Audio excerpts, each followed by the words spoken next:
नमस्कार दोस्तों, स्वागत है आप सभी का गोल्डन जीके 21 में। तो finally BSSC CGL 4 BSO second inter level परीक्षा के लिए आप तैयारी कर रहे हैं, तो आपके लिए सर्वोत्तम ये सीरीज़ हम लेके आए हैं। और जाहिर सी बात है, आप बहुत ज़्यादा टाइम नहीं है आपकी परीक्षा का, तो लास्ट टाइम में आपको रिवीजन करना जरूरी होता है और करना पड़ेगा, ठीक है ना। रिवीजन के साथ साथ आपके उस टॉपिक पे कमांड भी अच्छे से होना चाहिए। और इसी कड़ी में आपको पता है कि मॉक टेस्ट का कितना बड़ा योगदान है। तो मॉक टेस्ट नंबर 3 हम आपके बीच में लेके आ चुके हैं, है ना। तो चलिए शुरू करते हैं कहानी। और जो लोग चैनल पे नए हो भाई, चैनल को सब्सक्राइब कर लीजिए, बेल आइकन प्रेस करके रखिए ताकि हम बाकी का वीडियो अपलोड करें तो आपको सारे वीडियो दिखे। और सबसे बड़ी बात है इस मॉक टेस्ट का कि आपके पेपर में क्वेश्चन यहीं से दिखेगा। प्रिंट आउट करवा के मल्टीपल टाइम रिवीजन कर लीजिए, फेसबुक पेज पे फॉलो कर लीजिए और टेलीग्राम पे जाके क्या कर लीजिए, ज्वाइन कर लीजिए, वहीं पे इसका बुकलेट मिल जाएगा। चलिए, तो करंट अफेयर्स का क्वेश्चन है सबसे पहले, है ना। क्वेश्चन है आपके सामने, क्वेश्चन करें कि द्वितीय वैश्विक बौद्ध शिखर सम्मेलन 2026, वेरी वेरी इंपॉर्टेंट क्वेश्चन है। तो कह रहे हैं कि इसका मेजबानी कौन सा शहर जो है कर रहा है। तो जाहिर सी बात है आंसर जो आप लोग टिक करेंगे क्या है भाई, तो b is the right answer, Nai Delhi. अब देखिएगा नई दिल्ली के कहाँ पे, तो ये ध्यान रखना नई दिल्ली के कहाँ पे, तो ध्यान रखिएगा फ्रेंड्स, है ना। नई दिल्ली के भारत जो है, भारत मंडपम में, है ना, भारत मंडपम में जो है आयोजित जो है किया गया। अब यहाँ से एक प्रश्न और पूछ सकता है कि भाई इस बार का थीम क्या था। इसका जो थीम था सामूहिक ज्ञान, ध्यान रख लीजिएगा, यहाँ पे बोल देता हूँ सामूहिक ज्ञान, है ना, यहाँ पे लिख ही देता हूँ, ध्यान रखिएगा। तो सामूहिक ज्ञान इस बार का थीम था, सामूहिक ज्ञान, एकजुट आवाज, पारस्परिक जो है सह अस्तित्व इस बार का थीम था। तो 3-4 क्वेश्चन यहाँ से बन सकता है, बस माइंड में रखिए। चलिए अगला क्वेश्चन आपके सामने क्वेश्चन कह रहा है कि अफ्रीकी संघ शिखर सम्मेलन 2026 जो है कहाँ आयोजित किया गया था। इतना इंपॉर्टेंट क्वेश्चन की मत पूछे। तो जो लोग यहाँ पे आंसर टिक कर रहे हो, इथोपिया रट लीजिएगा, ऐसे क्वेश्चन नहीं मिलेगा, मैं बार बार कह रहा हूँ, तो बिल्कुल ध्यान रखिएगा, इथोपिया में, है ना। और ये कितने नंबर का था भाई, तो इसमें ये था 39वां, है ना। यह जो है 39वां शिखर सम्मेलन कहाँ पे, तो इथोपिया के। अगर जगह का नाम पूछेगा तो जगह का नाम ध्यान रखिएगा, तो इथोपिया के अदीस अबाबा, यहाँ पे लिख देता हूँ, है ना, ध्यान रखिएगा, अदेश अबाब, है ना, बाबा भी बोल सकते हो, बाबा, अदीस अबाबा स्थित अफ्रीकी संघ मुख्यालय में आयोजित किया गया है। कब से कब तक किया गया है ये भी अगर पूछा जाए तो आप ध्यान में रख लीजिएगा, 14 से लेके 15 फरवरी 2026 तक जो है ये किया गया है, ठीक है ना। तो वेरी वेरी इंपॉर्टेंट था इस बार का। अच्छा, थीम क्या था, तो सुरक्षित जल और स्वच्छता प्रणालियों की सतत जो है उपलब्धता को सुरक्षित करना इस बार का थीम था। मैं पुनः कह रहा हूँ, इसका बुकलेट दूंगा, रट जाइएगा सारे क्वेश्चन, परीक्षा में यहीं से छपेगा क्वेश्चन, ठीक है। चलो मेरे भाई, अगला प्रश्न है आपके सामने कि 12 नंबर का 12वां एशियाई प्रशांत क्षेत्रीय सम्मेलन 2026 का कहाँ जो है आयोजित किया गया है। मतलब अच्छा क्वेश्चन है ये भी, तो जाहिर सी बात है ये भी नई दिल्ली टिक कर लीजिएगा, नई दिल्ली में ही किया गया था, ठीक है। और ऐसे प्रश्न भर भर के पूछता है। उद्देश्य क्या था मेरे भाई, तो उद्देश्य था न्याय व्यवस्था को अधिक पारदर्शी, सुलभ और, है ना, प्रभावी बनाना इस बार का उद्देश्य था। प्रश्न पूछे जाएंगे, माइंड में रखिएगा। देखिए बहुत सारे फ्रेंड्स का ये रहता है कि सर हमें अगर आपके साथ जुड़ना है, बीएसएससी सीजीएल 4 हो या बीएसओ हो या सेकेंड इंटर लेवल हो, तो भाई आपके लिए सुनहरा मौका है। चूँकि समय बहुत कम है और आपको यहाँ पे वही चीज़ दिया जा रहा है, उतना ही क्लास दिया जा रहा है जो आपकी एग्जाम ओरिएंटेड है। और सबसे बड़ी बात है कि इसमें एनसीईआरटी इंक्लूड है, साइंस के लिए हो या ज्योग्राफी के लिए हो या बाकी सेक्शन के लिए हो। आपको एकदम क्रिस्पी नोट्स दिया जाता है सारे सब्जेक्ट का। इसमें मैथ्स आपको पढ़ाया जा रहा है ना, रीजनिंग पढ़ाया जा रहा है, जनरल स्टडीज़ में आपको history, polity, geography, eco, current affair, statistics के, और साथ में जनरल साइंस में फिजिक्स, केमिस्ट्री, बायो और साइंस एंड टेक का जो क्वेश्चन आता है करंट अफेयर से डेटा जोड़ के, वो सब पढ़ाया जा रहा है। सबका बुकलेट मिल रहा है मात्र जो है 53 में। तो जो लोग ज्वाइन करना चाहते हो इस बैच को ज्वाइन कर सकते हैं, ये ऑफर सीमित समय के लिए है। और सबसे बड़ी बात इसमें ये है कि इसमें आपको जो है ये 50 मॉक टेस्ट जो अभी हम आपको करवा रहे हैं यूट्यूब पे, उसका बुकलेट भी फ्री में प्रोवाइड किया जाएगा इस सीरीज में, ठीक है। तो ज्वाइन कर सकते हो। करने के लिए आपको क्या करना पड़ेगा फ्रेंड्स, ये जो नंबर आपको दिख रहा होगा 7319924130, जो स्क्रीन पे भी आपको नंबर दिख रहा होगा 7319924130, इसी नंबर पे आपको पेमेंट करना है। उसका स्क्रीनशॉट करके इसी नंबर भेजिएगा, आपको तुरंत एट अ टाइम बैच में जोड़ दिया जाएगा। वहीं पे आपको सारे सब्जेक्ट के क्लासेस, बुकलेट, है ना, सब कुछ मिलेगा। और सबसे बड़ी बात है, खासियत यह है कि आपको 1-to-1 यहाँ पे मेंटोरशिप मिल रहा है। जो भी डाउट है मैथ्स में, रीजनिंग में, क्लास करने के दौरान जो भी डाउट होता है डायरेक्टली पूछ सकते हो। और आप सभी के लिए जो भी लोग काम कर रहे हैं, आप सबको पता है उसमें वही लोग काम कर रहे हैं जो ऑलरेडी सेलेक्ट है, इस एग्जाम को क्लियर कर चुके हैं, वैसे लोग हैं, चाहे कंटेंट के लिए हो या बाकी सेक्शन के लिए। तो भाई सभी लोग एक्सपीरियंस वाले हैं। तो आप कहीं भी 50,000 दे के भी पढ़ोगे ना, तो ये सुविधा तो आपको कहीं नहीं मिलेगा, ठीक है ना, जो कंटेंट और सब कुछ दिया जा रहा है। तो जो भी इन्फॉर्मेशन चाहिए कोर्स के रिगार्डिंग, ये आपको स्क्रीन पे नंबर दिख रहा होगा, इस नंबर पे आप कॉल करके इन्फॉर्मेशन भी ले सकते हैं, ठीक है। चलिए अब बढ़ जाते हैं अगले प्रश्न की तरफ। नेक्स्ट क्वेश्चन आपके सामने है कि दिसंबर 2025 में आयोजित कितने नंबर का तो 23वां भारत रूस वार्षिक शिखर सम्मेलन जो है कहाँ हुआ है भाई, तो ये भी ध्यान रखना, जाहिर सी बात है ये भी नई दिल्ली में ही हुआ है, तो ध्यान रख लीजिएगा, 23 नंबर का था, है ना। चलो आगे बढ़ जाते हैं, अगला प्रश्न है आर्टिफिशियल इंटेलिजेंस मतलब AI इम्पैक्ट समिट 2026 इतना महत्वपूर्ण है कि मत पूछिए कि मेजबानी कौन सा देश कर रहा है भाई, कितने लोग बता सकते हो इसका, बिल्कुल भारत किया है। और ध्यान रहे भारत की मैं बात कर लूँ तो यहाँ पे 15 से लेके 20 फरवरी का 15 से लेके 20 फरवरी 15 से लेके 20 फरवरी तक नई दिल्ली में AI प्रभाव शिखर सम्मेलन की मेजबानी करेगा। और इस शिखर सम्मेलन का उद्देश्य है समावेशी, जिम्मेदार और लचीली, है ना, आर्टिफिशियल इंटेलिजेंस के भविष्य को आकार देना इनका मुख्य उद्देश्य है, तो ध्यान रखिएगा। चलो आगे बढ़ जाते हैं अगले प्रश्न की तरफ। नेक्स्ट क्वेश्चन आपके सामने क्वेश्चन है कि भारत का कौन सा शहर, यहाँ पे आप देखिएगा तो 9 नंबर का अंतर्राष्ट्रीय मसाला सम्मेलन का मेजबान है भाई, भारत का कौन सा शहर। और ये राज्य भी इंपॉर्टेंट हो जाता है, राज्य भी पूछ देगा, बिल्कुल जो लोग यहाँ पे आंसर टिक कर रहे हो, है ना, केरल का कोच्चि। यहाँ पे देखो, यहाँ पे मसाला शब्द जैसे ही वो वाला सम्मेलन होता है ना, खासतौर पर ये केरल में ही होता है ना, तो बिल्कुल जो लोग टिक कर रहे हो कोचीन बिल्कुल सही है, केरल के कोचीन में, ठीक है। तो आंसर क्या होगा भाई, आंसर यहाँ पे सी टिक कर लीजिएगा। चलो आगे बढ़ जाते हैं, क्योंकि हमें फास्ट में करवाना है आपको। अच्छा, ये जो हम आपको मॉक टेस्ट करवा रहे हैं इसमें एक दिन मैथ्स रीजनिंग का आता है, एक दिन जनरल स्टडीज का आता है ना, GS वाला सेक्शन का आता है, जिसमें history, polity, geography, eco, current affairs, Bihar special, साथ में फिजिक्स, केमिस्ट्री, बायो, मतलब 75 नंबर है ना भाई, वो तैयार होता है। और 75 नंबर जो है जिसमें मैथ्स और रीजनिंग हम आपको करवाते हैं मॉक टेस्ट के थ्रू, वो तैयार होता है। फुल लेंथ टेस्ट जो है सैटरडे संडे को आपको दिया जाता है 2 दिन सप्ताह में, बाकी ये जो है आपको डेली मिल रहा है, ठीक है। हालांकि यूट्यूब पे थोड़ा सा टाइम कंज्यूमिंग के कारण जो है ना लेट हो जाता है, कोई दिक्कत नहीं, लेकिन आप लोगों को भी प्रोवाइड किया जा रहा है। चलिए अगला प्रश्न है सहोदय स्कूल परिसरों का पहला अंतर्राष्ट्रीय और 31वां जो है वार्षिक सम्मेलन कहाँ आयोजित किया गया था, तो बिल्कुल यहाँ पे आंसर हो जाएगा दुबई में। दुबई ध्यान रखना है, दुबई ध्यान रखिएगा, दुबई। नेक्स्ट कॉप इतना इंपॉर्टेंट है कि मत पूछिए, कॉप 32 है ना, कॉप 32 जलवायु शिखर सम्मेलन 2027 की मेजबानी कौन सा देश कर रहा है। अब कॉप से क्या क्या ध्यान रखना है ना, और ये चीज़ें हम आपको कई बार बता चुके हैं। इथोपिया, जो लोग यहाँ पे इथोपिया टिक कर रहे हो, बिल्कुल यहाँ पे 27 वाला इथोपिया, जाहिर सी बात है वहाँ पे मेजबानी के लिए चुना गया है ना, वहीं पर होगा ये। आप कहिएगा सर ये रटना है, तो बिल्कुल 26 वाला तो रटना ही है, 27 वाला भी रटना है, ध्यान रखिएगा। चलो आगे बढ़ जाते हैं। अगला प्रश्न आपके सामने है संघाई सहयोग संगठन, है ना, का शिखर सम्मेलन 2027 की मेजबानी कौन सा देश कर रहा है, ये भी अच्छा क्वेश्चन है भाई। ये पाकिस्तान कर रहा है, संघाई, है ना, ये संघाई वाला ध्यान रखिएगा। संघाई हिरन आपने नाम जरूर सुना होगा, तो ध्यान रखना ये पाकिस्तान कर रहा है ना। चलिए अगला क्वेश्चन है आपके सामने, क्वेश्चन है आर्थिक सर्वेक्षण 2025-26 के अनुसार बिहार का सबसे गरीब जिला कौन सा है भाई, बिहार का सबसे गरीब जिला। ये 25-26 में बात कर रहा हूँ, आर्थिक सर्वेक्षण जो है ना अभी आया है 2026 में, ये 25-26 का डेटा पूछ रहा है, वेरी वेरी इंपॉर्टेंट है, और ये तो रट ही लेना है, गलती मत करिएगा।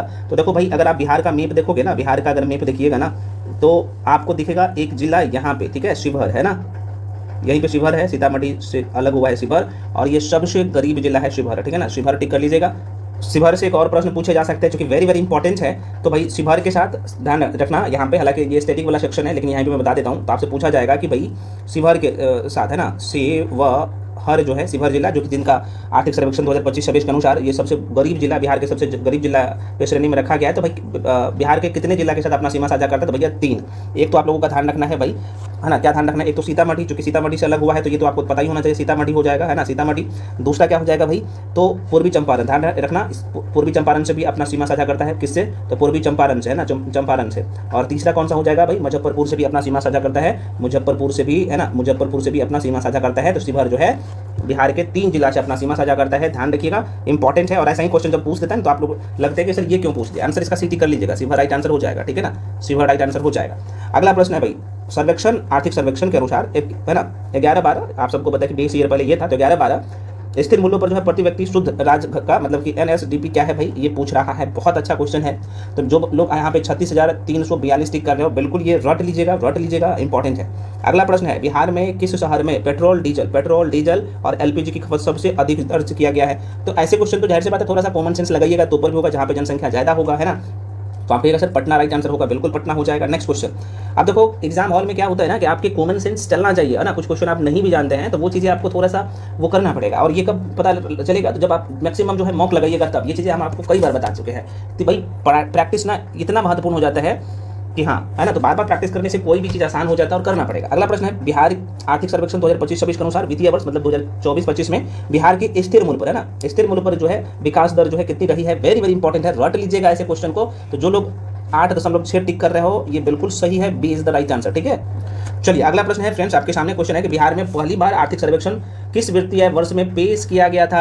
अब ऐसे क्वेश्चन आपसे पूछ देता था, बोलते हो कि भाई सर ये तो बहुत पुराना डेटा है। पुराना डेटा नहीं है, ये सब स्टैटिक वाला सेक्शन का क्वेश्चन है ना, और ये चीजें लोग बताएगा नहीं। बिल्कुल जो लोग यहाँ पर टिक कर रहे हो बी रट लीजिएगा, ये सब रट लीजिएगा, इसलिए मैं आपको मॉक टेस्ट के थ्रू ही कंप्लीट करवा दे रहा हूँ, ठीक है ना।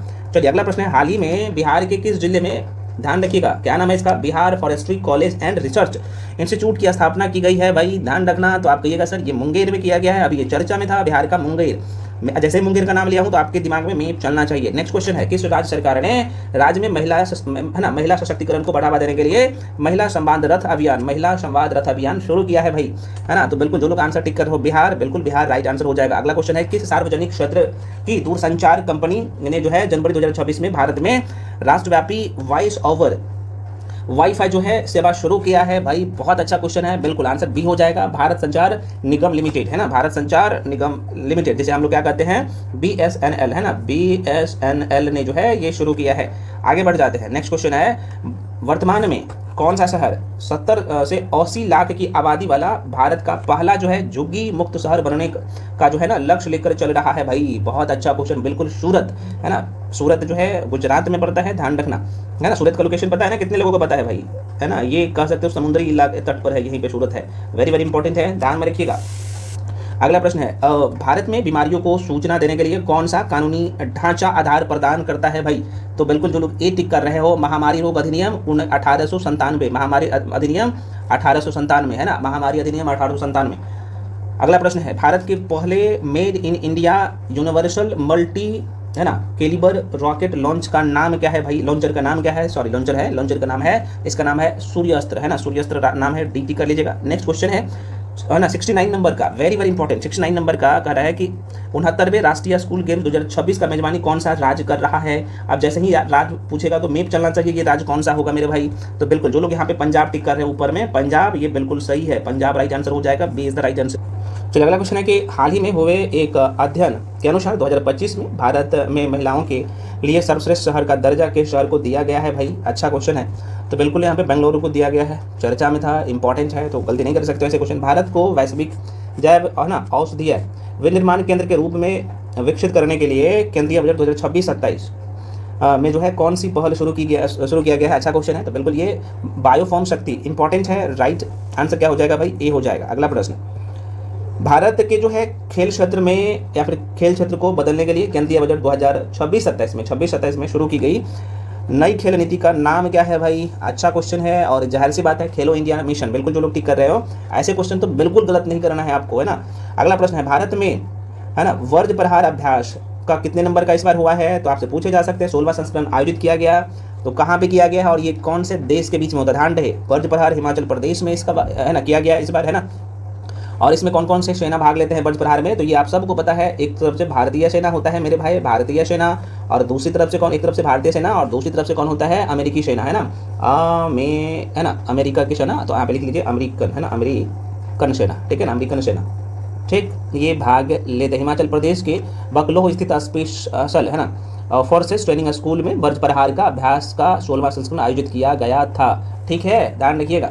चलो भाई अगला प्रश्न है भाई, साइंस का है, आपको दिखेगा FeCuSO4। एक बार मैं पुनः रिपीट कर रहा हूँ, अच्छा क्वेश्चन है, क्योंकि संयोजन अभिक्रिया, वियोजन अभिक्रिया, द्विविस्थापन अभिक्रिया और 10th क्लास की NCERT का क्वेश्चन डायरेक्टली उठाया गया है ना। तो अभी यहाँ पे समझ लो, अभी दरोगा का मीन्स हुआ है, उसमें पूछा था, प्रीलिम्स में पूछा है, BPSC में ऑलरेडी पूछा गया क्वेश्चन है और हमेशा पूछता है इस टॉपिक से। भाई यहाँ पे क्या है, Fe क्या है भाई, तो आप कहेगा सर ये तो क्या है, तो आप कहेगा सर आयरन है ना, हम लोग पढ़ चुके हैं और मैं आपको बता चुका हूँ जो पीरियोडिक टेबल है, कम से कम जो कुछ इंपॉर्टेंट जो आपको एलिमेंट है वो याद रखना है, रटवा दिए हैं थ्योरी वाला क्लास में। तो ये क्या है भाई, आपको आयरन दिखेगा, और ये क्या है भाई, तो आप कहेगा सर ये कॉपर सल्फेट है ना, कॉपर सल्फेट है, दोनों अभिक्रिया करके क्या बना दिया है भाई, तो आप कहेगा सर यहाँ पे साफ साफ दिख रहा है ये आयरन सल्फेट और कॉपर आपको यहाँ पे दिया गया है। तो पूछा है कि भाई ये कौन सा अभिक्रिया है, कितना आसान है। हाँ, ये क्वेश्चन आप तभी बना पाएंगे जब आपका पकड़ अच्छा होगा इस पे, तब, अदरवाइज नहीं बना पाइएगा क्वेश्चन, है ना। तो जाहिर सी बात है इस तरह की अभिक्रिया को हम लोग क्या कहते हैं, विस्थापन अभिक्रिया, विस्थापन अभिक्रिया, द्विविस्थापन नहीं, विस्थापन विस्थापन विस्थापन विस्थापन, आंसर तो डी हो जाएगा। अब आइए थोड़ा सा समझ लेते हैं कि संयोजन अभिक्रिया किसे कहते हैं, वियोजन अभिक्रिया किसे कहते हैं, द्विविस्थापन अभिक्रिया किसे कहते हैं और विस्थापन अभिक्रिया किसे कहते हैं। प्रश्न पूछ लेता है, रट लीजिएगा आज के बाद। और आप सबको पता है कि 10th क्लास की NCERT की बुक है और वहाँ से चैप्टर जो है ना, पहला चैप्टर में जाइएगा ना तो आपको दिख जाएगा, है ना, चैप्टर पहले में पेज नंबर 12 पे भी आपको दिख जाएगा, जाके देख लीजिएगा, मैं आपको पेज नंबर भी बता दे रहा हूँ, वहाँ से पढ़ लीजिएगा एक बार, आपको पता चल जाएगा, है ना। और ये हमेशा प्रश्न पूछ, पहले आप यहाँ पे समझिए संयोजन अभिक्रिया क्या होता है, एकदम बच्चे जैसे समझो भाई। बचपन में आप जाहिर सी बात है स्कूल गए होंगे, स्टार्टिंग में या फर्स्ट टाइम आप स्कूल में दाखिला लिए होंगे, तो जाहिर सी बात है कोई ना कोई एक अच्छा दोस्त आपका जरूर होगा। मान लो कि ए आपका नाम है और आपका दोस्त का नाम बी है। अब जाहिर सी बात है आप दोनों का एकदम गहरा दोस्ती हो गया, तो गहरा दोस्ती हो गया तो अब ये गहरा दोस्ती जाहिर सी बात है एक बार हो जाता है, परमानेंटली हो जाता है मेरे भाई। तो यही क्या हो जाता है, विज्ञान की भाषा में हम लोग कहते हैं संयोजन अभिक्रिया। संयोजन अभिक्रिया, ध्यान रखना, संयोजन अभिक्रिया यही होता है। आप कहेगा सर ये आप विज्ञान की भाषा में एक बार बोल दीजिए, बोल देता हूँ। तो संयोजन अभिक्रिया, केमिकल रिएक्शन की मैं बात कर लूँ, है ना, तो संयोजन अभिक्रिया जो है ऐसी रासायनिक अभिक्रिया है जिसमें दो या दो से अधिक जो है अभिकारक आपस में जुड़कर सिर्फ एक ही नया उत्पाद प्रोडक्ट बनाते हैं, उसे हम लोग क्या कह देंगे, संयोजन अभिक्रिया कह देंगे। ठीक है, जैसे ए बी मिलकर क्या बना दिया, ए बी बना दिया, नया पदार्थ का निर्माण कर दिया, आप देख सकते हो। ठीक है, अब वियोजन अभिक्रिया क्या होता है भाई, यहाँ पे देख लो, तो जस्ट इसका उल्टा होता है। एक बार तो दोस्ती हुआ है आपका स्कूल में, अब कई बार ना ब्रेकअप हो जाता है, दोस्ती टूट जाता है, तो बस जस्ट उसका उल्टा कर लेना भाई कि भाई दोस्ती टूट गया, अब वियोजन अभिक्रिया हो गया। अब विज्ञान की भाषा में अगर समझे वियोजन अभिक्रिया को, तो आप ऐसे बोल सकते हो कि ऐसे रासायनिक अभिक्रिया, ऐसे केमिकल रिएक्शन जिसमें एक अकेला अभिकारक टूटकर दो या दो से अधिक छोटे छोटे उत्पादों में बदल जाता है, उसे वियोजन अभिक्रिया कहते हैं। जैसे ए बी अभी जुड़ा था ना, अब ये क्या करेगा, टूट जाएगा, ए प्लस बी अलग हो जाएगा। ठीक है, मैं पुनः कर रहा हूँ, ये थ्योरी वाला क्लास में आपको केमिस्ट्री में डुबा के पढ़ाया गया है, 10th क्लास के एनसीईआरटी वाले सेक्शन में जाके देखना, है ना, तो कोई दिक्कत नहीं है भाई, हम लोग आगे भी समझेंगे। ठीक है, तो अभी आपने संयोजन अभिक्रिया क्या हुआ, वियोजन अभिक्रिया क्या हुआ, आपने देख लिया। अब यहाँ पे विस्थापन अभिक्रिया, नाम से पता चल रहा होगा कि यार इसमें ताकतवर का कहानी आ रहा है, जो ज्यादा ताकतवर होगा ना उसको हटा के कुर्सी पे बैठ जाएगा, समझ रहे हो ना। तो विस्थापन अभिक्रिया, तो विस्थापन में क्या है, देखो विस्थापन कर रहा है, जबरदस्ती हटाकर उसकी जगह खुद बैठ रहा है, ऐसे ध्यान रखो, बहुत आसान है। तो इसमें क्या होगा, जो ताकतवर जो है व्यक्ति होगा वो क्या होगा भाई, कमजोर व्यक्ति को हटा के अपना स्थान ले लेगा, वही होता है विस्थापन अभिक्रिया। अब विज्ञान की भाषा में समझे इसे, है ना, तो विज्ञान की भाषा में अगर इसका मैं बड़ी भाषा दूं तो आप बोल सकते हो कि ऐसी रासायनिक अभिक्रिया जिसमें अधिक क्रियाशील मतलब ज्यादा ताकतवर तत्व एलिमेंट किसी यौगिक कंपाउंड में से कम क्रियाशील, है ना, जो कमजोर एलिमेंट है उस तत्व को बाहर निकाल देता है और खुद उसका स्थान ले लेता है, उसे विस्थापन अभिक्रिया कहते हैं, उसे विस्थापन अभिक्रिया कहते हैं, उसे विस्थापन अभिक्रिया कहते हैं। अब कैसे ये पता लगेगा मेरे भाई, तो अभी हम आपको एग्जांपल के तौर पे बताया, आप Fe देखा, ये आयरन है, प्लस क्या है भाई, आप कहिएगा सर ये कॉपर है, और क्या है, और ये आपको कॉपर है ना, सल्फेट दिखेगा, CuSO4 है ना, CuSO4 ये दिख रहा है। और ये अभिक्रिया करने के बाद क्या होगा भाई, तो जो ताकतवर होगा अपना स्थान ले लेगा। तो देखो यहाँ पे Cu को हटा के Fe बैठ गया, है ना, और SO4 ताकतवर ऑलरेडी है तो वहाँ पे है, और कॉपर क्या हो गया भाई, देखो यहाँ पे चला गया, अलग कर दिया। ठीक है, तो यही हो गया। तो अब देखिए सर ये हमें कैसा पता चलेगा, तो देखो ये जो लोहा आप देख रहे हो ना, ये आयरन जो है, लोहा यहाँ पे लिख देता हूँ एकदम सरल भाषा में, लोहा क्या है, ज़्यादा ताकतवर है, किससे, कॉपर से। और कॉपर अच्छा कैसे ताकतवर है, तो इसका जो ना अभिक्रिया की मैं बात करूँ, इसका क्रियाशील एकदम बड़ी फास्ट है लोहा का, चूँकि कॉपर की अगर क्रियाशील की बात कर लो तो ये लोहा के कंपेयर में कम है, कमज़ोर है ना। तो लोहे ने कॉपर सल्फेट के घोल में कॉपर को धक्का देकर क्या कर देगा, बाहर कर देगा, बहुत इंपॉर्टेंट है। और सल्फेट की बात करूँ, है ना, सल्फेट ध्यान रखना, सल्फेट की बात करूँ तो SO4 जो है के साथ खुद जो है दोस्ती कर लेगा। तो देखो यहाँ पे ना कॉपर सल्फेट है, कॉपर को हटा देगा और ये क्या कर लेगा भाई, SO4 जो है ना, SO4 उसके साथ दोस्ती कर लेगा। तो यही क्या हो रहा है, विस्थापन अभिक्रिया। कितना आसान है, तो आप एक कहानी बना सकते हो, लोहा बहुत ताकतवर मतलब ज़्यादा क्रियाशील है और कॉपर जो है बेचारा कमज़ोर है। लोहे ने कॉपर सल्फेट को घोल में से कॉपर को धक्का देकर बाहर निकाल दिया, और सल्फेट SO4 के साथ क्या कर लेगा, लोहा क्या कर लेगा, आयरन क्या कर लेगा, खुद दोस्ती कर लेगा। नतीजा यह होता है कि घोल का नीला रंग अब गायब हो जाता है और वह हल्के रंग का हो जाता है, और फिर आप सबको पता है कील पर भूरे रंग का कॉपर क्या हो जाएगा भाई, जमा हो जाता है। तो आपने पहले वाले प्रश्न में देखा था, क्वेश्चन कितना आसान था, तो आपको पता चल गया भाई संयोजन अभिक्रिया क्या होता है, वियोजन अभिक्रिया क्या होता है, और विस्थापन अभिक्रिया क्या होता है, आपने तीनों समझ लिया। ठीक है, अब देखो भाई सारे तरीके से मैं समझा दिया, मैं थोड़ा सा यहाँ पर टाइम लिया हूँ। अब आप एक और रह गया, मैं ये भी बता ही देता हूँ, ये 4 ही पूछता ही ऑप्शन में, 4। चौथा क्या है भाई, द्विविस्थापन अभिक्रिया। द्विविस्थापन अभिक्रिया क्या होता है, द्विविस्थापन देखो नाम ही पता चल रहा है, द्विविस्थापन मतलब ये अदल बदल रहा है, पार्टनर को अदल बदल रहा है, ठीक है ना, ये अदला बदली करता है, ठीक है ना, अदला बदली करने में बड़ी चालू होता है, तो अदला बदली या पार्टनर बदलना, द्विविस्थापन से ऐसे ध्यान रखना। ठीक है, तो मान लो कि ए आपका पहले ए और बी पहले दोस्त थे, है ना, और C प्लस D भाई ए दोनों दोस्त है, तो अब यहाँ पे क्या कर लेगा भाई, बी क्या कर लेगा, C के साथ दोस्ती कर लेगा और ये इसके साथ दोस्ती कर लेगा, तो अदला बदली ऐसे समझ सकते हो द्विविस्थापन में, मतलब एक दूसरे से अदल बदल रहा है दोस्ती। ठीक है, अब रसायन की भाषा में समझे, विज्ञान की भाषा में समझे तो आप ऐसे बोल सकते हो, द्विविस्थापन अभिक्रिया वो अभिक्रिया होती है जिसमें अभिकारकों के आयनों का आदान प्रदान, आयन है ना, आयनों को आदान प्रदान होता है और इसे हम पार्टनर बदलना कहते हैं। देखो अब यहाँ पे आयन जैसे ही बोलते हैं तो आपको, अब जब तक आप बैलेंस एसेस नहीं पढ़िएगा आपको समझ में नहीं आएगा, बस आप इतना समझिएगा, है ना, द्विविस्थापन अभिक्रिया। तो ये अभी इतना ध्यान रखना, आगे हम लोग चर्चा करेंगे, कोई दिक्कत नहीं है, ठीक है। चलो अगला क्वेश्चन चलने तो बड़ी लंबा वीडियो हो जाएगा, पूरे डेप्थ में जाऊंगा, तो बस इतना समझा दिया हूँ, ये चारों ध्यान रखना। संयोजन अभिक्रिया क्या होता है, वियोजन क्या होता है, विस्थापन क्या होता है, द्विविस्थापन क्या होता है ना। तो यहाँ पे आयनों का आदान प्रदान होगा, 2 एलिमेंट होगा ना, तो आयनों का आदान प्रदान होगा, जिनको कम लग रहा है तो उससे लेगा और जिससे ज़्यादा लगेगा तो उससे लेगा, मतलब जिसमें आयनों की कमी होगा तो वो दूसरे से लेगा, जिसको ज़्यादा होगा वो दूसरे को। तो किस तरीके से ऐसे ध्यान रख सकते हो, आगे हम लोग आगे चर्चा करेंगे। प्रश्न है कि कह रहा है कि शोषण किस प्रकार की अभिक्रिया है। लो भाई, अब शोषण में, अब देखो कितना अच्छा क्वेश्चन है ना, और ये बायोलॉजी का क्वेश्चन है भाई, तो अब सर ये कैसे पता चलेगा भाई। शोषण जो होता है तो हम लोग क्या करते हैं तो फिर सर अपचयन करते हैं, है ना, अपचयन होता है, इसमें अपचयन होता है, अपचयन होता है। देखो ना यहाँ पे जो शोषण बोल रहा है ना, शोषण अभिक्रिया, तो भाई शोषण में क्या होगा, ऑक्सीडेशन होगा। इस तरह का क्वेश्चन में क्या होता है ना कि आप क्या करना भाई, इंग्लिश वाला देख लेना, जो कि अपचयन और उपचयन में बहुत कंफ्यूजन करता है। देखो संयोजन और उष्मा शोषी तो आसान है, सब कर लेता है, लेकिन यहीं पे कंफ्यूज होता है, तो ये ऑक्सीडेशन होता है ना। अब उपचयन को ऑक्सीडेशन कहा जाता है, उपचयन को ऑक्सी लिख देता हूँ, डेशन ध्यान रखना, डेशन है ना, डेशन ध्यान रखना, इसे क्या कहते हैं भाई, उपचयन होता है भाई। और ये जो अपचयन है, अपचयन को क्या कहते हैं, रिडक्शन होता है। रिडक्शन मतलब कहीं ना कहीं रिडक्शन हो रहा है, साफ साफ आपको दिख रहा होगा, तो यहाँ पे लिख दीजिए रिडक्शन, है ना, REDUCTION। और रिडक्शन में क्या होता है भाई, इसे हिंदी में हम लोग क्या कहते हैं, तो आप ये सर अपचयन कहते हैं, अपचयन। देखो अप है, यहाँ पे उप है, बस इतना कदर है इंग्लिश में, लेकिन ऑक्सीडेशन यहाँ पे साफ साफ दिख रहा होगा, और इसमें क्या है, रिडक्शन हो रहा है। तो क्या है, शोषण। शोषण किस प्रकार की अभिक्रिया है, तो आप सबको पता है, नाम से ही पता चल रहा है कि ये ऑक्सीजन से क्या करेगा भाई, दोस्ती करना, हाइड्रोजन को भगा देना, हाइड्रोजन को भगा देगा, है ना। तो कितना आसान है। तो शोषण हम लोग करते हैं तो भाई ऑक्सीजन लेते हैं ना, तो जाहिर सी बात है ये अपचयन अभिक्रिया होगा, है ना।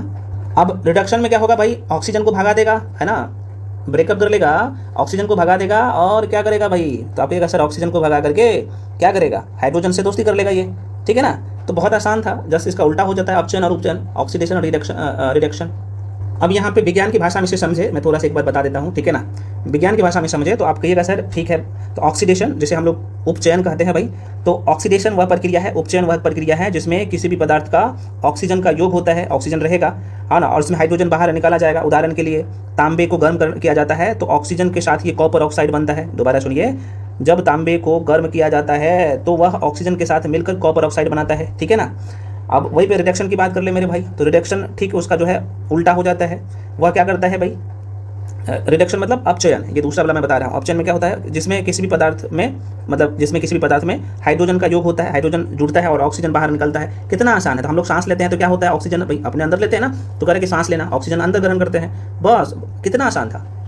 चलो तो इसका आंसर आप लोग क्या करिएगा, ये टिक कर लीजिएगा, ठीक है ना। अब डेप्थ में और नहीं जाऊँगा, नहीं तो बड़े लंबा चौड़ा वीडियो हो जाएगा। नेक्स्ट है भाई, सिल्वर क्लोराइड का रंग क्या है। सिल्वर क्लोराइड का रंग क्या है, आसान सा क्वेश्चन है, एनसीईआरटी का क्वेश्चन है, 10th क्लास की एनसीईआरटी का, बिल्कुल ये धूसर होता है ना, धूसर धूसर धूसर। चलिए अगला क्वेश्चन है भाई, कह रहा है कि रासायनिक अभिक्रिया के दौरान किसी पदार्थ में ऑक्सीजन का योग, मतलब वृद्धि कहलाता है। देखो फिर से कितना उल्टा के पूछ दिया है, कह रहा है रासायनिक अभिक्रिया में किसी पदार्थ में ऑक्सीजन का योग, ऑक्सीजन क्या कर रहा है भाई, जुड़ रहा है, तो क्या होगा भाई, आप कहेगा सर ऑक्सीडेशन होगा। इसे हिंदी में हम लोग क्या कहते हैं, उपचयन कहते हैं। ऑक्सीजन बाहर जाएगा तो उसे हम अपचयन कहेंगे, रिडक्शन कहेंगे। और यहाँ पे क्या हो रहा है, ऑक्सीडेशन हो रहा है, ऑक्सीडेशन हो रहा है, गलती मत करिएगा। तो क्या हो जाएगा, बी।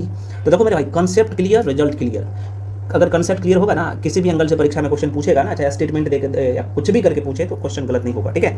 चलो भाई अगला प्रश्न है, कह रहा है कि जिंक को सल्फ्यूरिक अम्ल से अभिक्रिया कराने पर, अब देखो जिंक को किसके साथ अभिक्रिया कराया जा रहा है ना, तो सल्फ्यूरिक H2SO4 के साथ, H2SO4 सल्फ्यूरिक एसिड के साथ। तो कौन सी गैस निकलती है, अच्छा क्वेश्चन है, और ऐसे क्वेश्चन आपको रट जाना है, मल्टीपल टाइम रिवीजन कर लेना है। हाइड्रोजन गैस निकलता है, बिल्कुल यहाँ पे देखो हाइड्रोजन गैस निकलता है, ठीक है। चलो अगला प्रश्न है, निम्न किस प्रक्षेपण की सहायता से हम जो है निर्धारित कर सकते हैं कि एक रासायनिक अभिक्रिया हुई है। लखो भाई कितना अच्छा क्वेश्चन है, बिल्कुल। अवस्था में परिवर्तन होता है, देखो ये लाइन किसका है, एनसीईआरटी का। अवस्था में परिवर्तन होता है तो हम लोग क्या बोलते हैं, रासायनिक अभिक्रिया हो रहा है। रंग में परिवर्तन हो रहा है तो पर भी हम लोग बोल रहे हैं कि भाई रासायनिक अभिक्रिया हो रहा है। और तापमान में परिवर्तन भी हो रहा है तो हम लोग समझते हैं कि ये रासायनिक अभिक्रिया हो रहा है। तो क्या है, तीनों का। अच्छा, गैस का निकास अथवा उत्सर्जन भी होता है, तो हम लोग क्या कहते हैं, इसमें रासायनिक अभिक्रिया हो रहा है। तो ये सब का सब सही है, इसलिए आंसर क्या हो जाएगा, D is the right answer. अगला प्रश्न है, निम्नलिखित कथनों पर आपको विचार करना है। 2 स्टेटमेंट दिया गया। देखो भाई, कुछ लोग बोलते हैं ना, मैं देखता हूँ वो पूरा वीडियो देखेंगे नहीं, बोलेंगे सर आप तो स्टेटमेंट वाला क्वेश्चन ले भी नहीं किया। भाई लिया हूँ, तुम देखेगा तब ना, देखिए पूरा वीडियो देखिए, ऊपर से देख के भाग जाते हो और हमको मैसेज करके बोलते हो सर आप नहीं लेते हो। लिए सारा टाइप का क्वेश्चन, और वही क्वेश्चन जो पेपर में छपता है, जाके देख लीजिएगा, ठीक है। तो कह रहा है कि अधिक संख्या H प्लस, यहाँ पे थोड़ा सा हमको ये H प्लस आयन होगा, है ना, ये H प्लस कर लीजिएगा, ठीक है। तो कह रहा है कि अधिक संख्या में H प्लस आयन, है ना, उत्पन्न करने वाले अम्ल परबल अम्ल कहलाते हैं। क्या ये सही है? तो हाँ भैया, अब देखो यहीं से आपका क्वेश्चन बन जाएगा। H प्लस आयन को उसमें क्या होता है, परबल अम्ल कहलाते हैं, बिल्कुल ये सही है। दूसरा कह रहा है कि कम मतलब कि H माइनस आयन उत्पन्न करने वाले अम्ल दुर्लभ अम्ल कहलाता है, ये बिल्कुल सही। दोनों स्टेटमेंट सही है। देखो आंसर क्या सिद्ध कर देना, ठीक सही टिक कर दीजिएगा, पहला और दूसरा दोनों सही है। अगला प्रश्न है मेरे भाई, कह रहा है कि निम्नलिखित कथनों पर फिर से आपको विचार करना है, और आइए विचार कर लेते हैं भाई। इसमें भी क्या है, 4 ऑप्शन है, छांटना है, ठीक है। तो कह रहा है धातु के साथ अभिक्रिया करने पर सभी अम्ल हाइड्रोजन गैस उत्पन्न करते हैं। तो क्या ये सही है? तो बिल्कुल सही है भाई, ऐसा होता है, ठीक है ना। चलो दूसरा कह रहा है कि परबल अम्ल और परबल जो है क्षारक के लवण के पीएच मान 7 होता है तथा ये उदासीन होते हैं। बिल्कुल 7 वाला उदासीन होता है ना, सही बोल रहा है भाई। तीसरा कह रहा है कि परबल क्षारक दुर्बल अम्ल के लवण के पीएच मान 7 से अधिक होता है, ये भी सही कह रहा है। तो इसका मतलब क्या, तीनों का तीनों ऑप्शन सही था, तो डी राइट आंसर हो जाएगा। चलो अगला प्रश्न पढ़ते हैं। निम्नलिखित कथन पे फिर से आपको विचार करना है। आप देखो कह रहा है कि जो आमाशय है, ठीक है ना, स्टोमिक, आमाशय एक बृहद अंग है जो भोजन के आने पर फैल जाता है। अब आमाशय कैसे पता लगेगा भाई, देखो ये डाइजेस्टिव सिस्टम बहुत कायदे से पढ़ाया है ना, इसलिए मैं कह रहा हूँ कि थ्योरी वाला क्लास एक बार जाके बाबू पढ़ना। ये आमाशय है ना, स्टोमिक जिसे कहते हैं, आमाशय है भाई। तो भोजन जाने पर क्या वो फैलता है? कितने लोग बताएंगे? तो आप ये सर कह रहा है कि फैल जाता है, ये बिल्कुल भाई फैल जाता है, बिल्कुल फैलता है ना भोजन जाता है। तो कह रहा है कि बाघ जैसे मांसाहारी के क्षुद्रांत, मतलब क्षुद्रांत बड़ी होती है, ये बड़ी होती है, क्षुद्रांत मतलब इंटेस्टाइन है ना, क्षुद्रांत को हम लोग आंत कहते हैं ना, बड़ी आंत छोटी आंत। तो इंटेस्टाइन मतलब कि इसे आंत कह सकते हो। आंत जो होता है ना, आंत हम लोग ने पढ़ते हैं, बड़ी आंत, छोटी आंत, स्मॉल इंटेस्टाइन और लार्ज इंटेस्टाइन। डाइजेस्टिव सिस्टम में ये सब पढ़ाया हूँ, पाचन तंत्र में मैं आपको पढ़ाया हूँ बहुत कायदे से।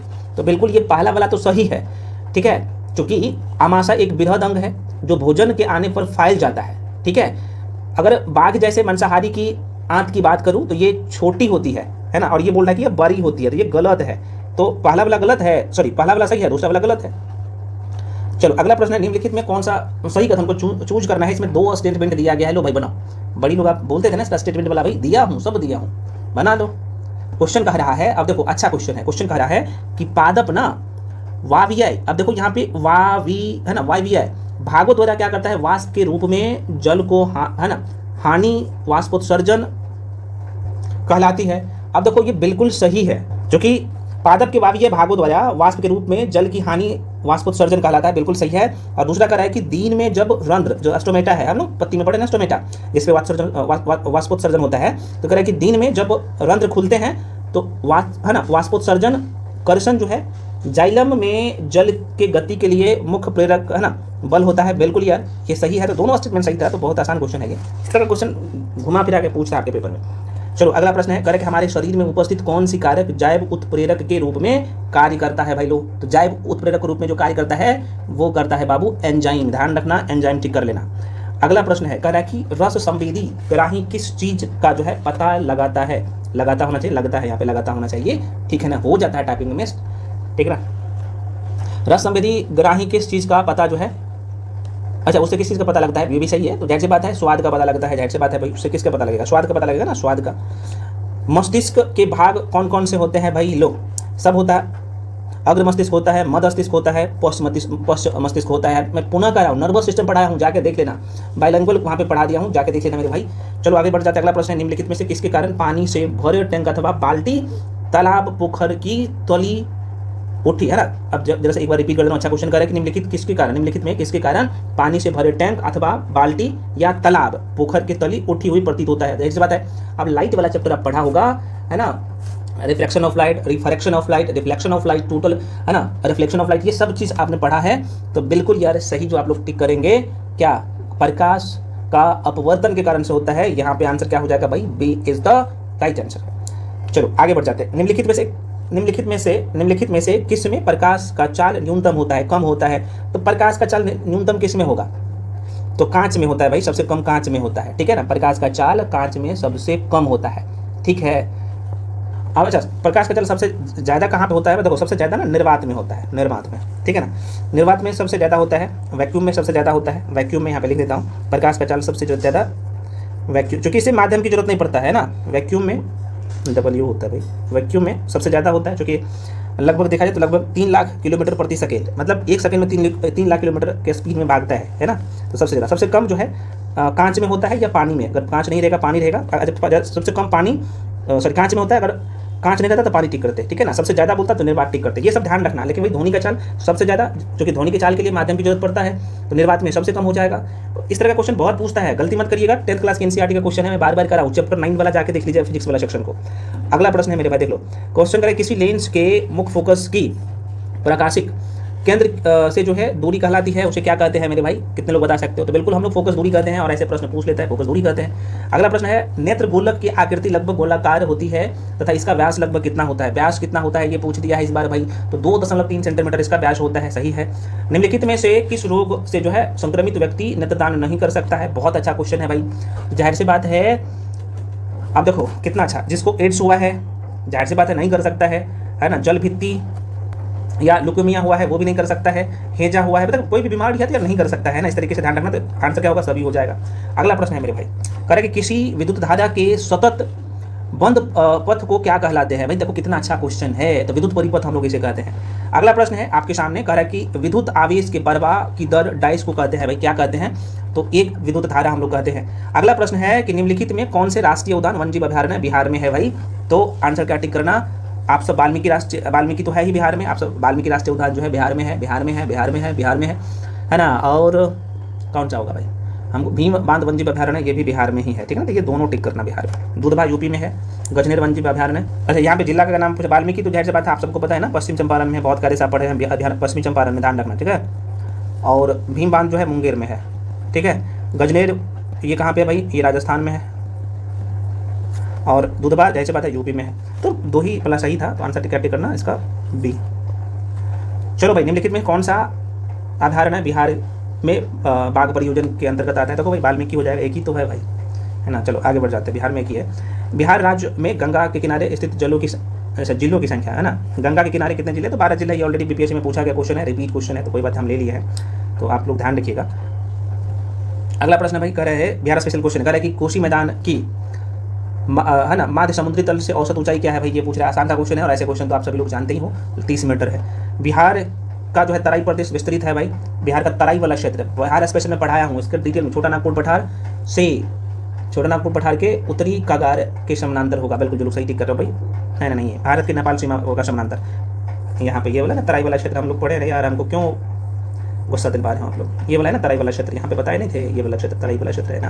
तो ये नेपाल है ना, इधर नेपाल है, इधर क्या है भाई? यूपी है, यहाँ पे झारखंड है, यहाँ पे वेस्ट बंगाल है। तो बहुत कैसे बिहार स्पेशल पढ़ाया हूँ आपको डुबा के। चलो आगे बढ़ जाते हैं। चलो अगला क्वेश्चन है भाई, बिहार का अद्वितीय त्योहार क्या है भाई? कौन सा है? तो जाहिर सी बात है छठ पूजा है भाई, सर्वोत्तम है।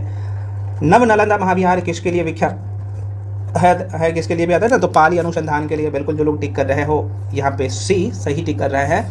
इसका स्थापना 1951 में, डेट पता है ना, पुनः स्थापना।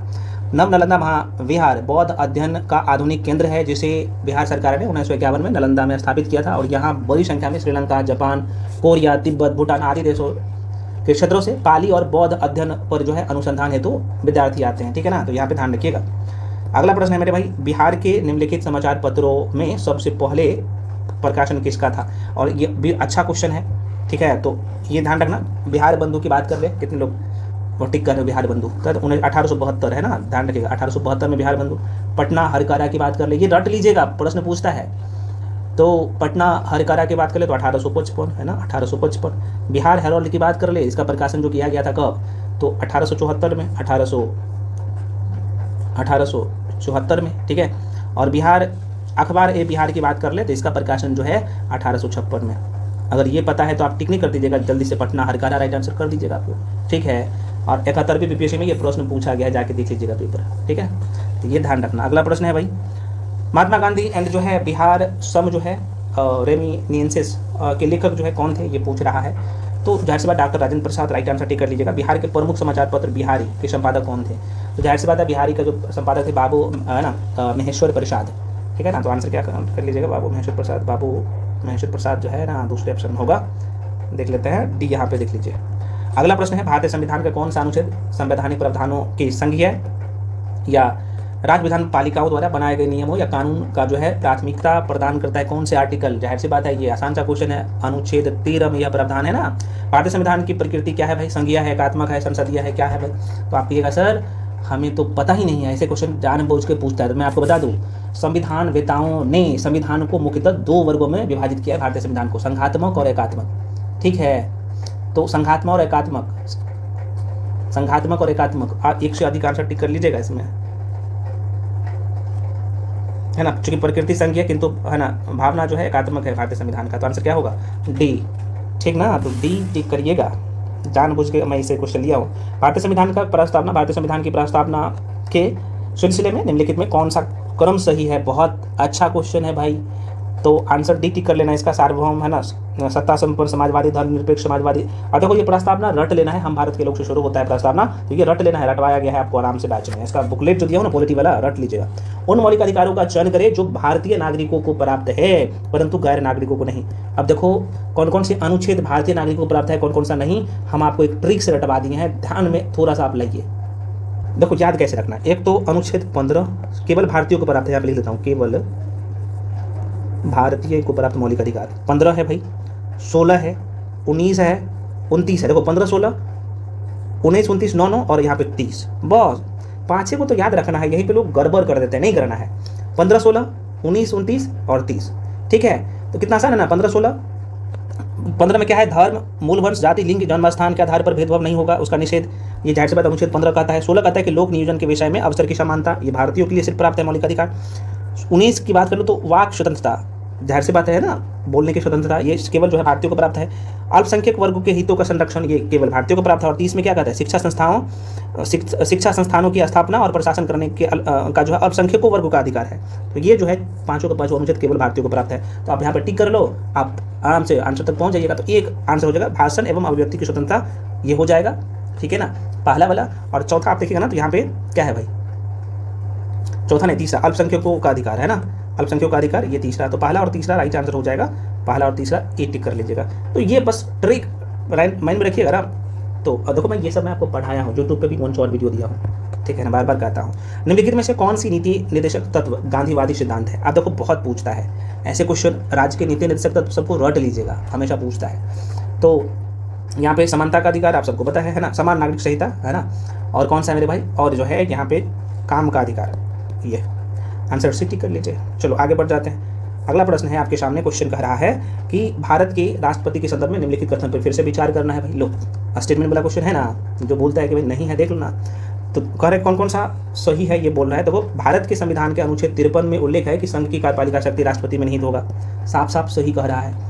आगे कह रहा है दूसरे नंबर का, कह रहा है कि राष्ट्रपति अपने पद पर आसीन होने के बाद 5 वर्ष के लिए पद ग्रहण करता है, बिल्कुल ये भी सही है। तीसरा कह रहा है कि भारत के संविधान के अनुच्छेद 60 में राष्ट्रपति पर महाभियोग की प्रक्रिया, भाई 60 पे नहीं बल्कि 61 पे, ये तो गलत हो गया है ना। महाभियोग की प्रक्रिया जो है राष्ट्रपति पर जो चलाया जाता है अनुच्छेद 61 के तहत, ये गलत हो जाएगा। तो पहला और दूसरा सही है। चलो आगे बढ़ जाते हैं। अगला प्रश्न है, केंद्रीय सरकार के बारे में निम्नलिखित तथ्यों पर आपको विचार करना है। अब देखो करा कि मंत्रालय तथा विभागों का निर्माण प्रधानमंत्री द्वारा कैबिनेट सचिव के परामर्श से होता है, क्या ये सही है? तो आप कहिएगा सर हाँ हमको तो साफ साफ सही लग रहा है। नहीं, सही नहीं है भाई, गलत है, ठीक है ना, ये गलत है। प्रत्येक मंत्री को मंत्रालय राष्ट्रपति द्वारा प्रधानमंत्री के परामर्श पर जो आवंटित किया जाता है, ये सही है। तो दूसरा वाला सही हो जाएगा, ठीक है। चलो आगे बढ़ जाते हैं। अगला प्रश्न है, निम्नलिखित शब्दों को तार्किक और सार्थक कलम में सजाना है भाई आपको। सबसे बड़ा कौन है उसके बाद? तो जैसे सबसे पहले नंबर पे राष्ट्रपति आता है, उसके बाद उपराष्ट्रपति आता है, उसके बाद प्रधानमंत्री आता है, 4 नंबर पे, ऐसे सजा लो ना भाई, हमें बताने की जरूरत है ये नहीं है ना। तो इसका आंसर हालांकि यहाँ पे संसद उसके बाद आएगा, है ना, प्रधानमंत्री के बाद संसद आएगा, नहीं अध्यक्ष आएगा तब संसद आएगा, सॉरी 3 नंबर आएगा यहाँ पे, तब उसके बाद संसद आएगा, 5 लास्ट में आएगा। तो इसका आंसर यहाँ पे सी टिक कर लीजिएगा। चलो भाई अगला प्रश्न है कि न्यायिक जो है पुनराविलोकन का अर्थ है कि सर्वोच्च न्यायालय क्या है भाई? सर्वोच्च न्यायालय किसी भी राज्य के कानून को अवैध घोषित कर सकता है, ठीक है। ये भारतीय संविधान के अनुसार राज्यों की विधायिका में सम्मिलित है, राज्यों की विधायिका में सम्मिलित है भाई, ये पूछ रहा है। तो राज्य की, अब देखो यहाँ पे क्या है, राज्यों की विधायिका में सम्मिलित है कौन? तो ऐसे क्वेश्चन बहुत पूछता है, राज्यपाल, विधानसभा और विधान परिषद जहाँ इसका अस्तित्व है, ठीक है ना। तो ये बोला टिक कर लीजिएगा, केवल 4 होगा, ध्यान रखना। फिर से निम्नलिखित कथनों पर आपको विचार करना है। अब इसमें देखो 4 स्टेटमेंट है ना, 3 है। ज्योग्राफी का क्वेश्चन है और ये 11th क्लास की एनसीईआरटी, अगर आप अच्छे से पढ़े हो तभी जवाब दे पाओगे, नहीं तो आपके हाथ से निकला। कह रहा है कि ग्रेटर हिमालय, बहुत कायदे से पढ़ाया गया है ज्योग्राफी। कह रहा है कि ग्रेटर हिमालय अपनी निरंतरता के लिए जाना जाता है। बिल्कुल, ग्रेटर हिमालय जो महान हिमालय है ना, पढ़े हो ना भाई, मैपिंग से पढ़ाए हो ना, पढ़ाया हो ना आप लोगों को। देखो 1 मिनट में थोड़ा सा मैप बनाता हूँ, याद दिला देता हूँ एक बार, ताकि आप बोलिएगा कि सर हमको याद दिलाए नहीं। देखो चलो यहीं पे बना देता हूँ, ये वाला है पूरा मैप, यहाँ पे स्पेस नहीं है, चलो पूरा ही बना दो, छोटा सा ही मैप में समझा देता हूँ, ठीक है। काय के लिए बोलिएगा कि सर मैप नहीं बनाए हो आप लोग। चलो ये तो ये है भाई, आप सबको पता है महान हिमालय यहाँ से है मध्य हिमालय और ये बाह्य हिमालय, ठीक है ना। तो कह रहा है कि इसमें निरंतरता जो है, इसमें क्या होता है, निरंतरता के लिए इसमें बढ़ रहा है, अभी भी बढ़ रहा है, इसमें वलन हो रहा है, तो बिल्कुल ये सही है। कह रहा है कि निम्न हिमालय अपनी व्यापकता और अनुप्रस्थता या फिर अनुप्रस्थ है ना वादियों के लिए जाना जाता है, गलत बोल दिया है, उल्टा बोल दिया है। अगला कह रहा है कि शिवालिक बाह्य हिमालय है, जो उत्पत्ति सबसे बाद में हुआ है ना, ये नीचे वाला सबसे शिवालिक है, यही बोल रहा था, ये बिल्कुल सही है। तो मतलब क्या, मतलब पहला और तीसरा सही है। लो भाई आंसर तक पहुंच गए। तो कॉन्सेप्ट क्लियर, रिजल्ट क्लियर, मैं बार बार बोल रहा हूँ, करिए, एक बार करना पड़ेगा। निम्न पर्वत श्रेणियों में कौन जो है गंगा के मैदान एवं जो है दक्कन पठार को विभाजित करती है। लो भाई अच्छा क्वेश्चन, और एक चैप्टर का नाम है भारत का भौतिक वितरण, ये वाला जाके पढ़ लीजिएगा। तो विंध्याचल श्रेणी आपने पढ़ा होगा, बिल्कुल इसका राइट आंसर हो जाएगा। महाराष्ट्र एवं कर्नाटक के पश्चिमी घाट डाइस कहलाती है, उसे हम लोग क्या कहते हैं, तो जाहिर सी बात है सह्याद्री के नाम से हम लोग जानते हैं। अगला प्रश्न है मानस नदी किस नदी की उपनदी है, बहुत पूछता है बाबू, भर भर के पूछता है, ब्रह्मपुत्रा का, ध्यान रखना। तो मानस नदी ब्रह्मपुत्रा की सहायक नदी है, उपनदी है, उपनदी का मतलब उसका सहायक नदी, ठीक है ना। तो मानस किसका हो जाएगा, ब्रह्मपुत्रा।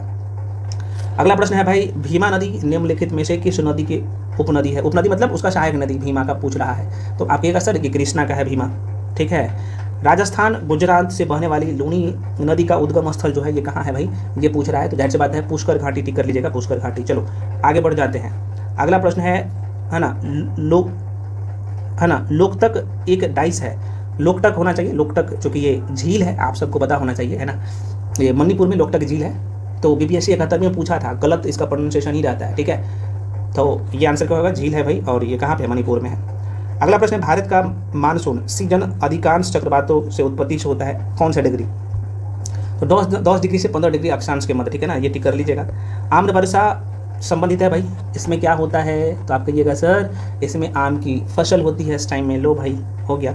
मृदा अपरदन रोका जा सकता है, कैसे रोक सकते हो मृदा अपरदन, तो वन को रोपने से। आप देखो ये 6th क्लास की एनसीईआरटी में, 7th क्लास की एनसीईआरटी में। अगला प्रश्न है, देखो भाई इसमें मैं आपको पहले बता चुका हूं कि आपके जो बीएसएससी में पेपर में, आपका जो बीएसएससी का जो पेपर होता है ना, उसमें 75 मैथ्स रीजनिंग रहता है और 75 जो है ना जीके जीएस का रहता है। लेकिन जीके जीएस में आपको जो करवाता हूँ ना, वो 100 क्वेश्चन करवा देता हूँ, ताकि यहाँ से आप 75 में 60+ स्कोर कर ले, और आराम से कर लीजिएगा। जो सीरीज हम आपको करवाना है बस करते जाइए, ठीक है। तो इसमें 100 क्वेश्चन है आपके। ये कुछ लोग बोलेंगे सर गुरुजी आप तो 100 क्वेश्चन करवा दिए, भाई करवा देता हूँ आपके फायदा के लिए, ठीक है ना। अगला प्रश्न है, भारत में जो है निम्नलिखित में कौन सी नदी घाटी कोयले के भंडारण में के लिए समृद्ध है, जैसे कौन सी नदी घाटी होगा, तो जाहिर सी बात है देश में लगभग 95% कोयला का भंडार जो है गोंडवाना कोयला क्षेत्र का योगदान है। और दामोदर नदी घाटी आप सबको पता है ये प्रसिद्ध है, तो दामोदर भी हो जाएगा, महानदी भी हो जाएगा, तो 1 से अधिक इसका राइट आंसर कर लीजिएगा ना, महानदी भी होगा, दामोदर भी होगा, तो ऑप्शन 1 से अधिक टिक कर लीजिएगा। अगला प्रश्न है भाई, टिस्को संयंत्र किसके नज़दीक है, ऑप्शन में है टिस्को।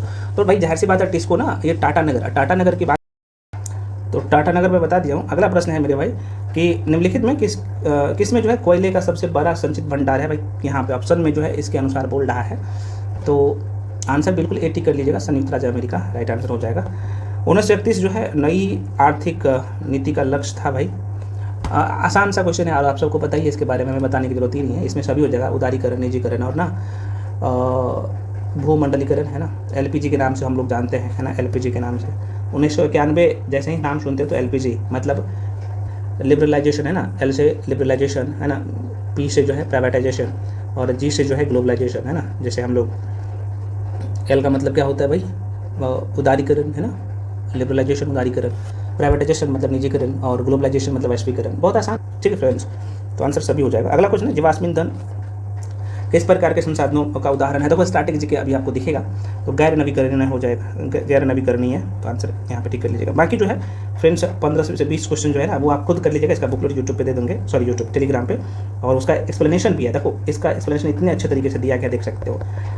प्रिंट आउट करवा लेना बाबू सभी लोग, बार बार मैं कहता हूँ प्रिंट आउट करवाना बहुत अच्छे से, प्रिंट आउट करवा के रिवीजन कर लेना, कहीं नहीं मिलेगा ये सारी चीज़ें, मैं बार बार कह रहा हूँ, ठीक है। तो मिलते हैं अगले वीडियो में, चैनल को सब्सक्राइब कर लीजिए और वीडियो को लाइक जरूर करिए, सभी लोग टेलीग्राम जाके जरूर ज्वाइन कर लीजिए। कंटिन्यू अब रहेगा, और मोटिव है कि भाई 150 में आप लोगों को किसी भी सूरत में 120 प्लस नंबर दिलवाना है, और आएगा, मैं एग्जाम के बाद आपको बता दूंगा। और ये करिए ना, खुद आप में इंप्रूवमेंट होगा, जब मॉक टेस्ट आप दीजिएगा ना तब। लेकिन मॉक टेस्ट जरूरी है, बार बार मैं कह रहा हूँ। अगर बिहार का वनडे एग्जाम को, बिहार का कोई भी, इवन बीपीएससी भी आप दे रहे हो ना, तो मॉक टेस्ट के बिना तो अधूरा है सब कुछ। मिलते हैं अगले वीडियो में, तब तक के लिए जो है।